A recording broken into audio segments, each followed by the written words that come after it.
And thanks for joining us on this show that puts you in the center of it all. People, power, and politics. This, my friends, is The Pulse. I'm Roop Raj, and we're so glad that this is your home for unbiased political news each and every night. And there's a lot to talk about right now, so toss that phone aside and the doom scrolling that you've done the whole day, and let's get to the facts. Let's do it. The race for governor getting even more crowded at this hour, and it's a guy you've seen here on The Pulse more than a few times who's making it more crowded, who's vying for the Republican nomination and the issues he's focused on when launching his campaign. And we're taking your questions about tariffs to an expert you know well. How will the U.S. steel deal impact your bank account? Former auto supply chain executive Jan Griffiths, one of our favorites, is in Studio C with some answers. But we begin tonight with the investigation of the shooting of two lawmakers and their spouses in Minnesota. One state lawmaker assassinated, her husband murdered, and another lawmaker and his wife were shot. They are expected to survive. And as we learn more about who else the accused gunman planned on targeting, we're hearing from one of the names on that list, Michigan Congresswoman Debbie Dingell. Despite the threat, she said it was important for her to not bow down to the threats. All of us, every single one of us, has to help dial down the level of rhetoric. We are normalizing violence, and that's not okay. We can't, in our communities, accept that it is okay. We got to stop this hate. We've got to stop this division. I've always worked for that. I'm going to keep working for that, and that's why I did this town hall. Domestic terrorism, foreign terrorism, they want to terrorize you. We can't be terrorized. We got to keep gathering, we got to keep speaking out, and we got to work together for the changes that we want. And all of us have a responsibility to lower the tone. And yes, that means the media, us. It also means you at home on your social media. Watch what you post and don't incite things. And another thing to keep in mind, people see Debbie Dingell and say, Democrat. President Trump agrees with Congresswoman Debbie Dingell. Everyone is condemning this terrible violence, and you should too. These threats to lawmakers are unfortunately on the rise, though, in recent years. They've more than doubled over the last decade. Again, we said this last night. It's on all of us to turn down the temperature and treat everybody with respect and civility, especially those we disagree with. Stuff we learned in kindergarten that we forgot soon after.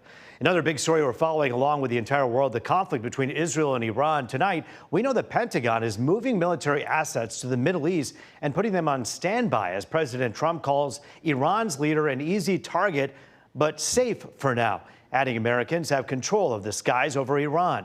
And as President Trump makes it clear Iran won't have a nuclear weapon, Capitol Hill Republicans are divided about how involved our country should be.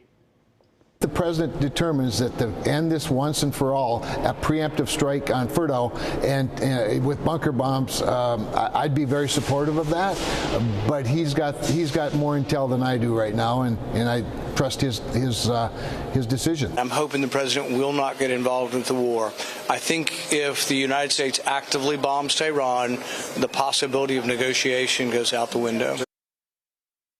As the war rages, a Metro Detroit man is hunkering down in a bomb shelter in Tel Aviv. 27-year-old Richie Hayward sent us this video. Now, we are working to get in touch with the Livonia man as soon as it's safe. We're also in touch with an Oak Park man in Tel Aviv who told us what he saw and heard during a missile attack. With my own two eyes, I'm watching a missile travel over the neighborhood. A clear sound like a doo, it's like a woo, and it's extraordinarily loud. Everybody hears it. It always looks like fireworks a little bit. And it's a scary thing, though, because I had never seen that many. Meantime, Iran's military is warning civilians to evacuate Haifa and Tel Aviv. The State Department wouldn't say if it's helping Americans get out. Well, as you know, there's never a shortage of political news. If you thought that was the big pack of headlines, just wait. Let's pick up the pace and run through some of the other big stories we're following right now.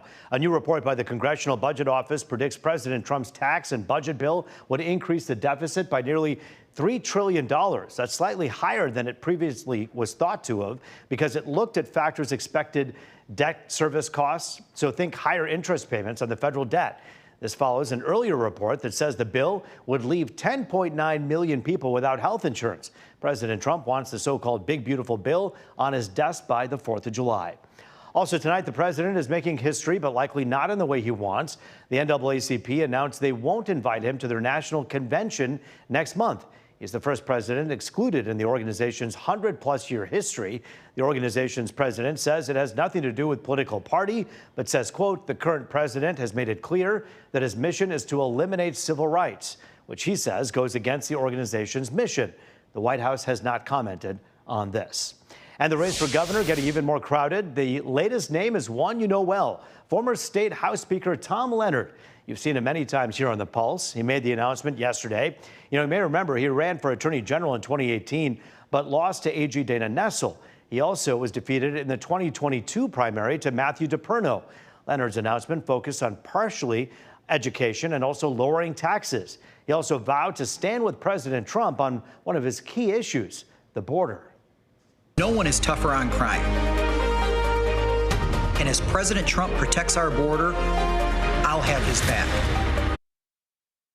Leonard joins a Republican field that includes Congressman John James, former Attorney General Mike Cox, and also State Minority Leader Eric Nesbitt. On the Democratic side, Secretary of State Jocelyn Benson, Lieutenant Governor Garland Gilchrist, and Genesee County Sheriff Chris Swanson, all on that list going for the nomination. And Detroit Mayor Mike Duggan, he gets his own page because he's actually running on his own right now. He's running for the state's top job as an independent. Leonard, by the way, will be on the show on Thursday, making his first TV appearance since releasing this. We're still working to get Mr. Cox on as well. In fact, we're talking to his team and hope to have him sitting here in Studio C very soon. You can watch the rest of the candidates. Each and every one of them have talked to The Pulse. Their interviews are on our website, fox2detroit.com, or the Fox local app. And just 2 months before the primary election in Detroit, 4 of the candidates for mayor took to the stage again. This was the scene last night at Wayne State University, produced by WDIV-TV. James Craig, Santil Jenkins, Mary Sheffield, and Solomon Kinlock squaring off on business relationships, taxes, education, and also unemployment. We caught up with them after their debates. I've always made it a mission for myself to ensure that we're reaching people where they are. And so all of the work that I do, we ensure that we put on social media platforms to make sure people get the message and the impact and the policies that we're passing day to day at the City Council. The first 100 days of my administration, I will convene a table, making sure that we have resonance, making sure that they're not an afterthought, that they're the first thought, that their needs and wants and desires are taken into consideration. Legislative experience helps because I understand how laws work. I understand what laws we'll need to draft to move our city forward. Frankly, I'm still loved by this city. When I have one-on-one conversation with folks, they say, look, honestly, you're a great chief, and I'm going to vote for you because I respect you, and it comes down to that. In alphabetical order. It's a race we're watching very closely. The candidates looking to replace Mayor Mike Duggan, who, as we said, is now running for governor. We're turning back to the Minnesota shootings right after the break. Both sides calling for everyone to turn down the temperature, but there's one thing President Trump decided not to do that has people on both sides scratching their heads. We're talking about all of it. You're watching The Pulse here on Fox 2.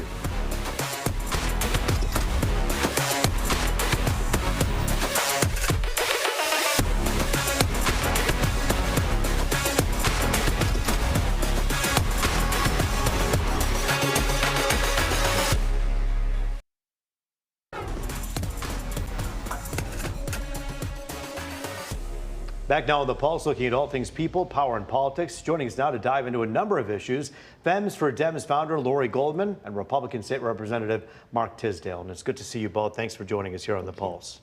You're welcome. This is an important time for people to hear from lawmakers, because if you just go to the echo chambers of social media, you see a lot of rhetoric on the left and right that, quite frankly, doesn't represent all of America. Most people are just going to the grocery store, picking up stuff, trying to feed their families and do the right thing.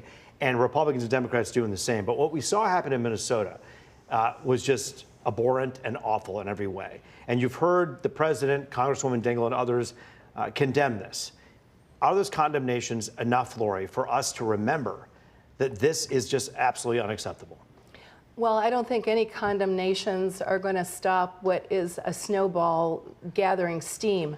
I think President Trump leads by saying the things that he does. The rhetoric that he uses inflames people, and I think he's a big part of the problem. I do think I agree with Congresswoman Dingell. We have to dial back a little bit and not inflame people's emotions, but it's a terrifying time, and we're all scared, myself included. And before President Trump took a second term, a lot of people said that the Democratic campaign, calling this man a threat toward democracy and all the things, whether or not you believe that's true or not, led to the attempted assassination of President Trump. And so the same could be said on both sides in terms of the extremists, wouldn't you say?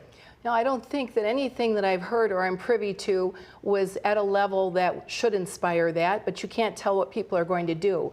But I can give you chapter and verse of many things that are said on the right that are so inflammatory, that divide people so gravely, that I'm afraid we're going to see more of this rather than less. And we've seen a lot more of it in the last decade or so. And Representative Tisdale, obviously this is something that matters to you. You're a lawmaker. You heard about what happened to these state lawmakers. I want first your reaction to that in terms of your own personal safety. Were you concerned right away?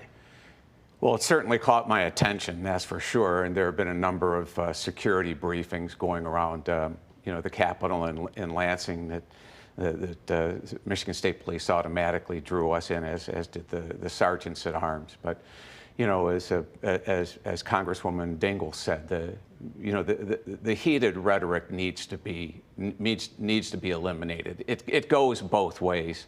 The No Kings demonstrations over the weekend, signs, cut off his head, those kinds of things. You brought up the identifying him repeatedly as a threat. My side of the aisle has been called Nazis and racists and Klansmen for a long time by opponents. So that all needs to be stopped. I sold medical malpractice insurance for 32 years, and lesson number one was be careful what you say or write down, because you just might have to eat it. And enough is enough. Let's just get back to serving the people. Well, and getting back to civility, part of that, when you have a leadership position like President Trump, means following a certain protocol. And when this tragedy happened in Minnesota, many people expected him to pick up the phone and call the governor of Minnesota and say, what can we do to help? Instead, he said, why would I call him? The guy doesn't have a clue. He is a mess. Why waste time? Is that something that you think will contribute to the temperature being lowered? That does not. I mean, if I were the chief executive of Minnesota and two of my legislators had been shot, one killed, I would certainly want a call from the president to know that at least he's aware of it and willing to provide whatever resources he has at his disposal. I don't understand that, and there's nothing I can say. And no, absolutely. And I'm not asking you to accept or condemn it. I'm asking the same question to you. The leadership structure that we have in our country, it's important when tragedy happens, 9/11, Hurricane Katrina, you name it, a big tragedy happens, and people come together. Think about Chris Christie and Obama after Superstorm Sandy. It was incredible to see this Republican and this Democrat work so well together, and that's the kind of cooperation that you hope to see in this time. Yeah, Trump is no leader. What he's done is a travesty, and the shootings were murder. Murder occurred, and I think it's horrible that he is not doing more to address that.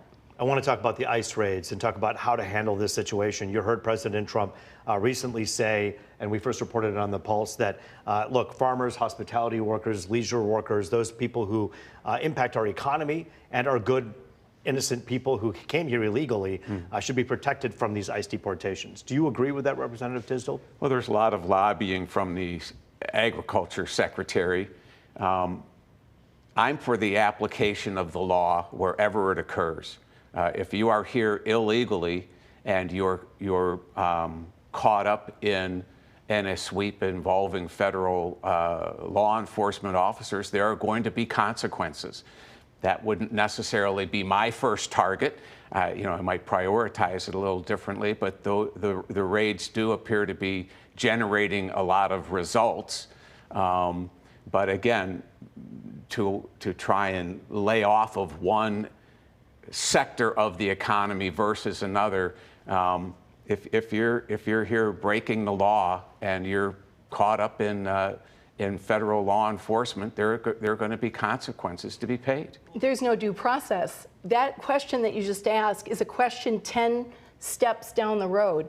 We're in the United States. We have a constitution. Where is the due process? The only reason why they're relaxing for restaurant workers and farm help and things like that is because people are understanding. The rich are understanding. They're not going to be able to bring their crops in. They're not going to be able to manage their businesses. The resorts aren't going to have the help that they need. So they will listen to that, not because they care about due process or these people being illegally deported, because they care about their dollars. Let me ask you this: I've had many Democrats sit here as well and say, look, the fentanyl problem that happened in the last many years that we've seen, I can't quantify it, but in the last 10 or 15 years that we've seen flow into this country from all over, is a problem. The border needs some attention. Do you think that it's good to go after sex traffickers and the criminals who are here illegally and really target on them, and ICE raids kind of happen around those sections? I'm not for drug dealers or rapists or criminals. So any of those that can be eliminated legally and lawfully, I'm all for it. It's all the other things that are happening that we know about that terrify us all. Let's talk about Los Angeles for a moment. Well, if I may, and relative to the due process, there's a due process on entering the United States as well. And so there's an absence at kind of both ends of that tunnel. Well, and certainly the space between all of these problems is where we have what we're seeing, the vacuum of trouble all over the country, including in Los Angeles, where, as we know, the National Guard was called out. Look, I talked to a couple of friends of mine in LA and said, how big of an area are we talking here? And they basically said it was like these small little pockets. Downtown Los Angeles was actually off limits for unlawful assembly. So it wasn't as though there was this huge riot. Do you think the National Guard was necessary? I don't have personal knowledge on it, obviously. But my understanding is that the president or the federal law enforcement was advised that ICE officers and Border Patrol officers were not going to be protected by local law enforcement, and so federal support was sent in. And we've seen that legally the 10th Amendment allows the governor to say they're my National Guard, but the president does have a right to say I need to protect my officers. It's a tough one. We're out of time. I want to say thank you both for joining us. You're welcome. I'm sorry. It's not tough. January 6th, nobody came. We're turning to tariffs right after the break. A deal for U.S. steel and those import taxes are still on. We're taking your questions to the expert next on The Pulse.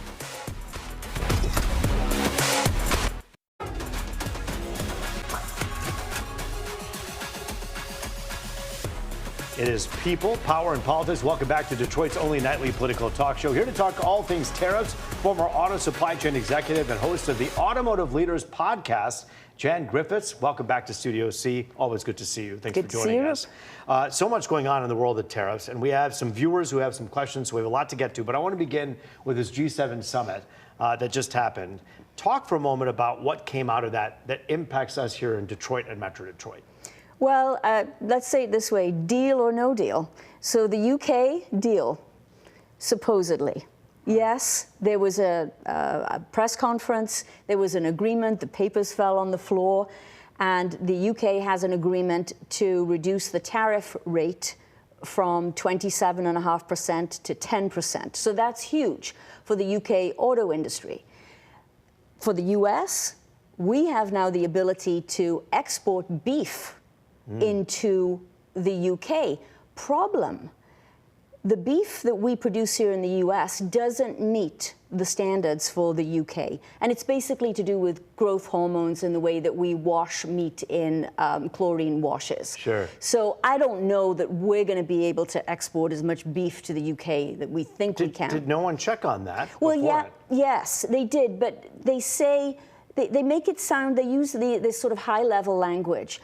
So they say, yes, there's an agreement, the US can export beef to the UK as long as they meet food standards. Requirements, yeah. So everybody goes, oh, okay then, well that seems reasonable, right? Well, when the devil's in the details, when you go down into the detail, you go, wait a minute.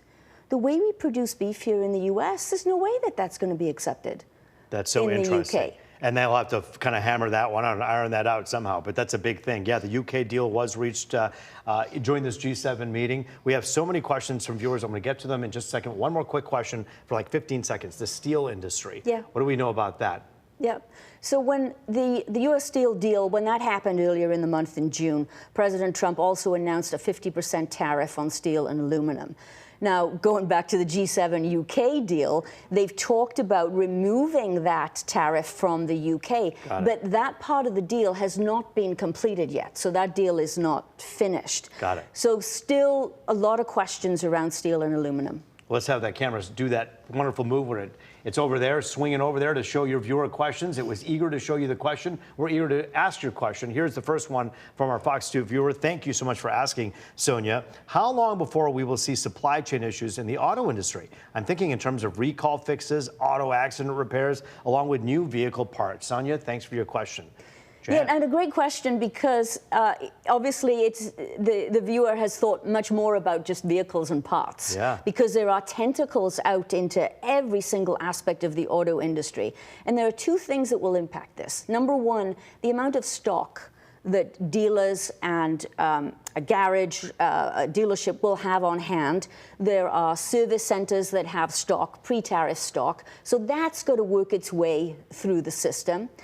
And then the overall demand for the product, that will have an impact. But then we also got to think about, will the company that's providing the service to you, how much of the tariff are they going to absorb? And how much are they going to pass on? So really, it's the stock, how much stock is in the system, and how much will they pass on. That will determine when you'll feel it and how much you'll feel it. And analysts say that that's starting now, and we're really going to see the brunt of it end of June, early July. I have not heard such a clear answer from anybody, and I study a lot of journalism, and I thank you for that very lucid answer. That was really good. Awesome. Kathy, you have a question for us on the Pulse. Thanks for asking. You're saying, hey, which ones are still on? He keeps switching them up. Don't even know what's going on anymore. Do a bottom line for us. We kept hearing the tariffs are on, then they're off. They're 130% for China. Now they're down to 20. Yeah. What's the deal? What are we looking at right now? Well, that is a great question, and I'd love to be able to summarize it. It's really difficult to summarize, but here we go. Okay. All right. So the tariffs fall into different buckets. And there's the emergency powers bucket called the IEEPA. And then there's a Section 232, there's a Section 301, there's auto tariffs, and there are retaliatory tariffs. So these are all different buckets of tariffs. Now, the one to really watch is the retaliatory tariffs. Do you remember when President Trump stood up there on Liberation Day with the big board and listed all the countries? And you remember he said there's a 90-day pause? That's right. Guess what? We're coming close to the end of that 90 days, July 9th. So that's the one to watch, because there are no deals other than the UK deal, which is not complete. Japan was not able to make a deal in the G7 meeting, even though they've had 6 rounds of talks prior to that. And now we're looking at this date, which is right around the corner. Deadline's coming up. Yes. Look, a lot of people in those countries are hoping that the retaliatory tariffs will meet the same fate as TikTok, which was an extension that President Trump allotted to TikTok for another 90 days. We'll see if he extends this July 9th one for the retaliatory tariffs. We'll watch it carefully. We don't know yet. I don't think so. He's indicated that he's going to have the administration send out letters to these countries and say, look, this is it. You're done. Jan, it's so good to see you. What's the name of the podcast again? Automotive Leaders. Look it up wherever you find your favorite podcast. Jan Griffiths, good to see you. Come back on The Pulse soon. My pleasure. Appreciate it. That is The Pulse for tonight. Thanks so much for joining us. I'm Roop Raj. As always, it was good to be with you.